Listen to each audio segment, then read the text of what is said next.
What is self-mastery? Like, what does it truly mean to be a master of oneself? With this week being Masters Week and me having the opportunity to live out a dream of actually getting to Augusta National, I thought that with this episode, we will explore 18 keys to self-mastery so that you can experience the fullness of how remarkable you are. Let's grow.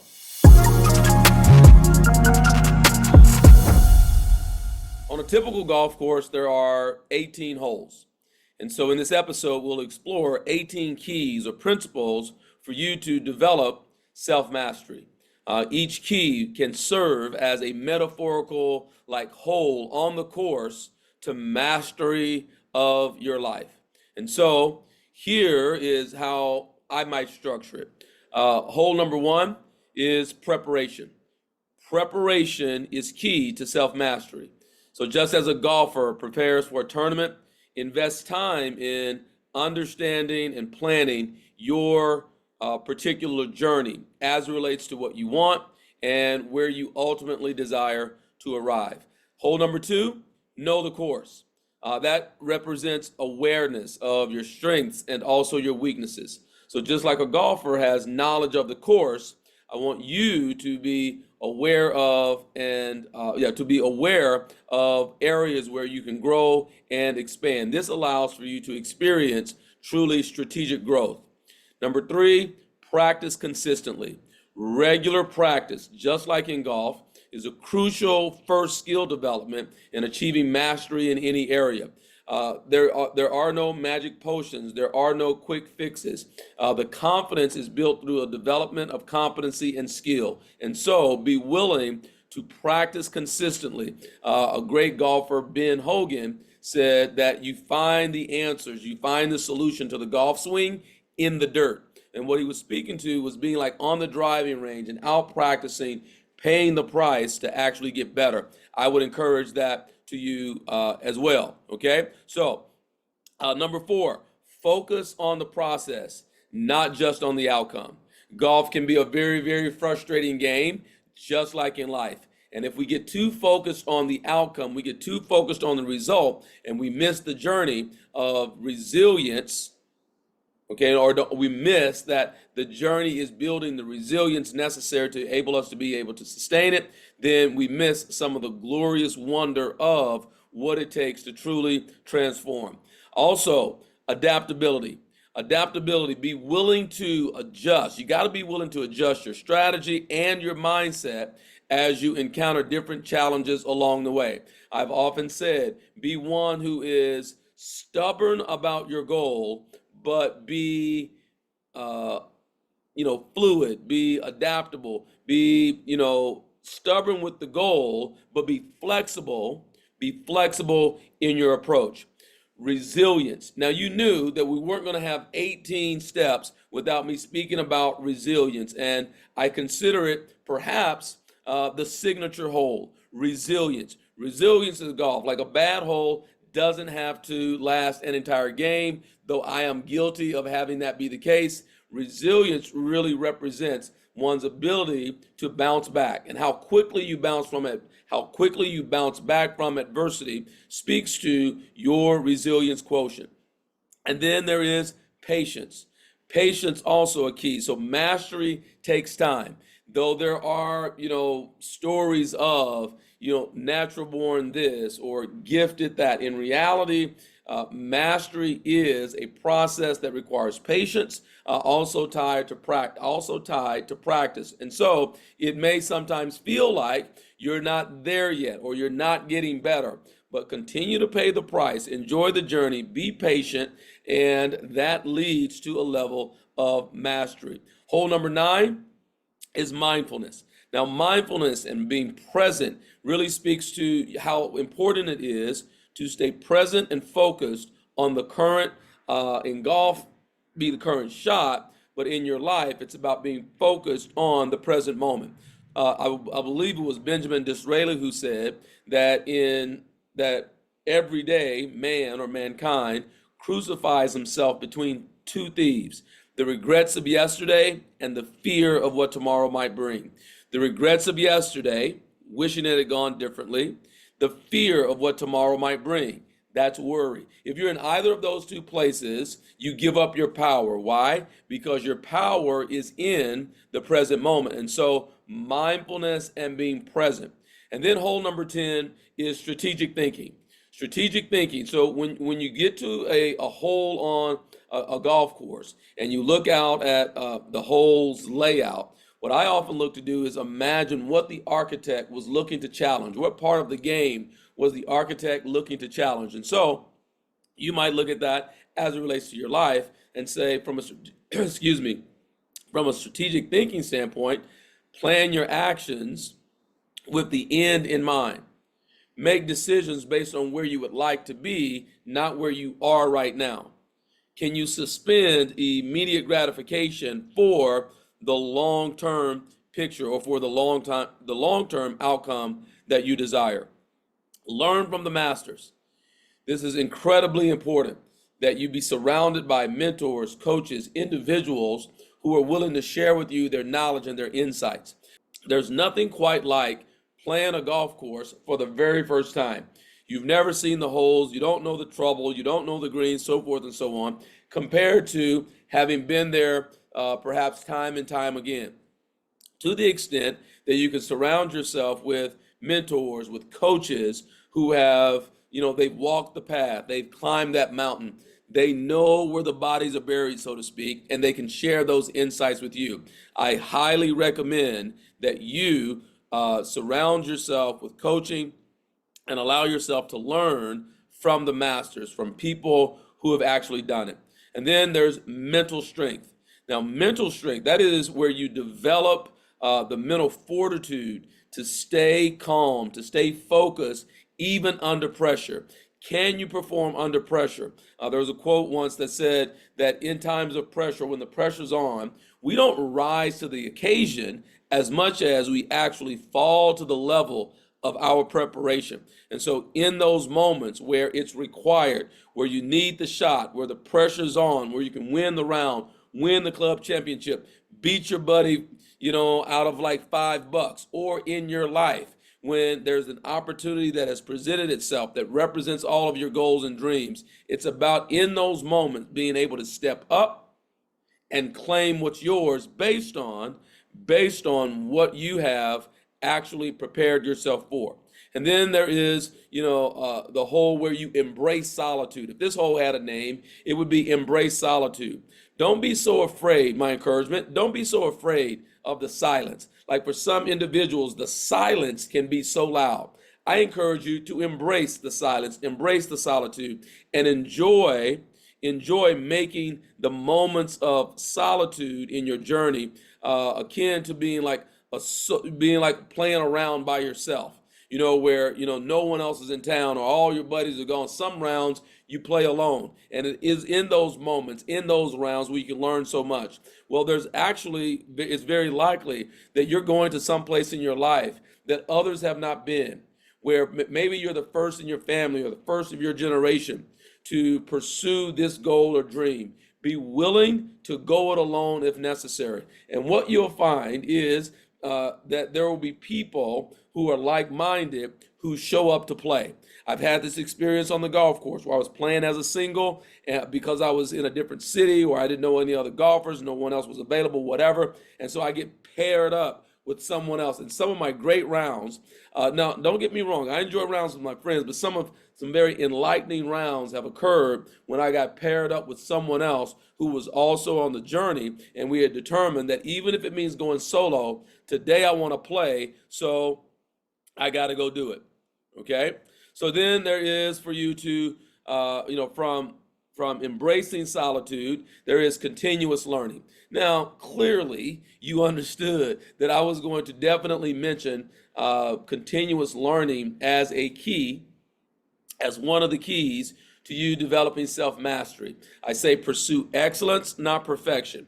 See, once a thing is perfected, it cannot be improved upon.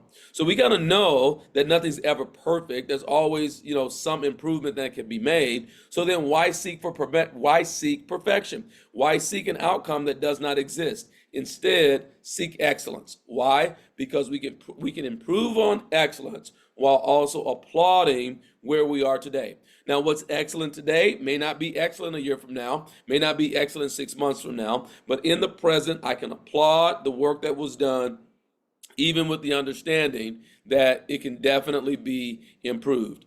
Community and support is another whole, right? Because if you're going to be a master of self, then you won't even do that alone, even though the name implies that it's just you. Okay, when it comes to self-mastery, you want a community of support. Why? Because life is easier when we're surrounded by other people who want to see us win. So surround yourself with a supportive network that encourages your growth, similar to having, buddies in golf that you play with who will applaud when you get a hole in one or when you have a personal best. Like my buddy Larry, we will call each other up when it's time to discuss, our swing or swing mechanics. Interestingly, we're always seeming to work on the same things. And when we think we found it, we think we found the key, like Larry's the guy that I go to. My community of support will also include my buddy Mose, my buddy Sputto, my buddy Tim and Keays from the whole golf chat. Now I started naming names and they're going to be upset that I didn't name them, but they know who they are. And so in that group where you're challenged to improve, you're challenged to get better, because no one wants to finish last. We will compete for $1 like the pros will compete for millions. It's a wonderful place to have a community of support. And just like in life, I believe that life is easier when you're surrounded by other people who want to see you win. And then there is balance. Now you got to have that. Just like in life as it relates to self-mastery, it also matters in the game of golf. So balance, maintain a balance between striving for growth and ensuring your well-being. Parallels, how like in golf, balance is required for effective swing mechanics. But we're striving for growth. That's important. But think also of self-care. Think of loving yourself. Think of doing the things necessary to rejuvenate, to rest, so that you're able to perform at the highest levels. You want to take care of yourself so that you can perform at your highest levels. Take care of your physical body. Make sense? Take care of your physical body. Why? Because you need your physical body in order to perform in this dimension. Also, whole number, I believe we're on 16. 16 is for you to celebrate small wins. See, the celebration, the acknowledgement is a very important part of the achievement cycle. It's an important part of the achievement process. High achieving people tend to be those who they really don't celebrate their successes. So notice that if you're a person who, when things go well, your attitude is like, yeah, that's what I was supposed to do. And when things don't go the way you want, you're highly emotionalized, ridicule, self-judgment, self-deprecation. Just understand that whatever you emotionalize, you get more of. And so if you notice that when things go well, you don't add in, you're numb to it, and things don't go the way you want it to go, then you're highly emotional. Unless that's what you want to continue to repeat, then start making it a point to acknowledge and celebrate your small wins and your large wins and your medium wins. Get into the habit of celebrating your successes. That's hole number 16. Hole number 17 is flexibility in your goals, right? And so it's about understanding that there are no guarantees. And high achievers are not people who look for the guarantee or even the promise, as much as they're willing, they are inspired by the possibility. See, high achievers understand, you listen to professional golfers this week, well, depends on when you're listening to it, but in the Masters, in professional golf, you'll oftentimes hear the great players say, well, I just hit, every shot. I just stay in the moment. I'm on that hole. I'm not thinking about tomorrow. I'm not thinking about yesterday. Or they'll often say, there's a lot of golf to be played. Bad breaks, great breaks. Another player gets hot. There's so many different things that influence an outcome of a golf tournament. And so, as is the case for you in your life, there are a number of things that influence an outcome. So commitment does not guarantee that you get the outcome as much as it speaks to how you're going to show up, how you're going to play, the attitude that you're going to employ. Will you be there and present for every hole, or will you just give up when things aren't going your way? You want to definitely have some flexibility because we know that it's not guaranteed.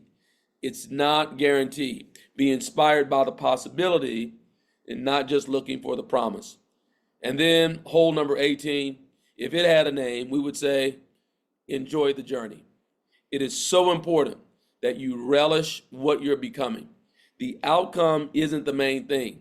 The great thing isn't the prize that you receive at the end. It's not the result as much as it is who you became in the first place. So find joy in the process of mastering your craft. Find joy in the process of becoming better. Be able to determine those distinctions from where you were to where you are now. And your willingness to do that serves you and it serves the people around you, because your life can be a life that inspires. You have something extraordinary to contribute. You have something extraordinary to give. And in order for you to fully express that and be a worthy expression of how remarkable you are, there is a level of self-mastery that is required. And so if you're not a golfer, then maybe this episode, you're coming. Listen, thank you for enduring me, okay? It's Masters Week. It's an exciting time for people that enjoy golf, okay? So real quickly, those 18 holes. Hole number 1, preparation.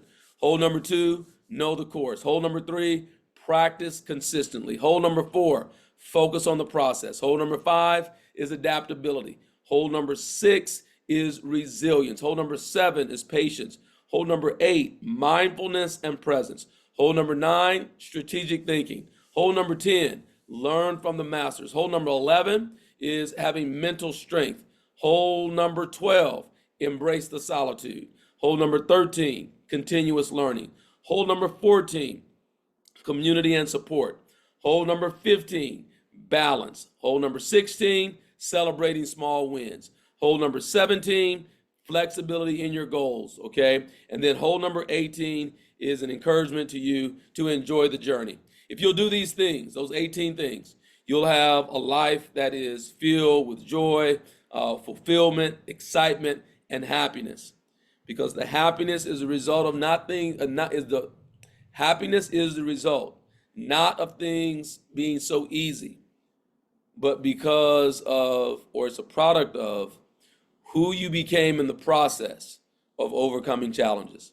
I hope this helps. If it does, don't keep it a secret. Let someone know that this podcast does exist. I'd love for you to join my mailing list. It's at courtlandwarren.com/opt-in, courtlandwarren.com/opt-in.